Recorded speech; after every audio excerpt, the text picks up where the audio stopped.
Hi friends, అందరూ ఎలా ఉన్నారు? మేమైతే చాలా చాలా బాగున్నాం ఫ్రెండ్స్.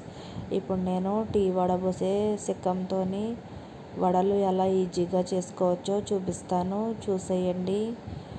కొత్తగా ఎవరైనా నా ఛానల్ చూస్తున్నట్టయితే సబ్స్క్రైబ్ అయితే చేసుకోండి ఫ్రెండ్స్. ఇప్పుడు కావాల్సిన పదార్థాలు: శుభ్రంగా కడిగి నానబెట్టుకోవాలి ఫ్రెండ్స్. మినపప్పు అది మిక్సీ అయితే పట్టేసుకున్నాను. పిండి రుబ్బుకున్న తర్వాత సరిపడేంత సాల్ట్ వేసుకున్నాను. ఇప్పుడు సన్నగా కట్ చేసుకున్న ఆనియన్, పచ్చిమిరపకాయలు వేసుకోవాలి.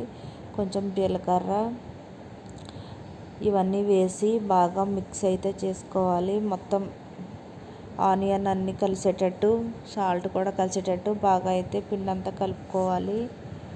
మొత్తం కలుపుకోవడం అంతా అయిపోయిన తర్వాత స్టవ్ మీద ఆయిల్ పెట్టి వేడి చేసుకోవాలి. ఇప్పుడు టీ వడబోసే చిక్కంతో వడలు ఎలా వేస్తానో చూడండి. కొంచెం వాటర్ రాసుకోవాలి టీ వడబోసే చిక్కానికి. ఇప్పుడు కొంచెం ముద్ద అయితే తీసుకొని దాని మీద ప్రెస్ చేసి హోల్ పెడతాం కదా ఫ్రెండ్స్. పెట్టుకున్న తర్వాత ఒక్కొక్కటి మెల్లగా అయితే వదలాలి.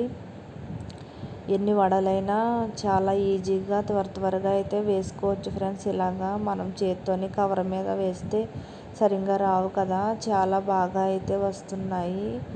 ఎప్పుడైనా ఇలా ట్రై చేశారా? ఒకవేళ చేయకపోతే నేను చెప్పినట్టు ట్రై చేసి చూడండి. తిప్పి వేసేటప్పుడు మాత్రం కొంచెం స్లోగా వేయండి, లేకపోతే ఆయిల్ వచ్చి మన మీద పడుతుంది కదా ఫ్రెండ్స్. వంట చేసేటప్పుడు చాలా జాగ్రత్తగా అయితే ఉండాలి. నా వీడియో కనుక నచ్చినట్టయితే లైక్ చేయండి, షేర్ చేయండి, కామెంట్ చేయండి. కొత్త వాళ్ళు ఎవరైనా ఛానల్ చూస్తున్నట్టయితే సబ్స్క్రైబ్ చేసుకోండి. Thank you for watching friends.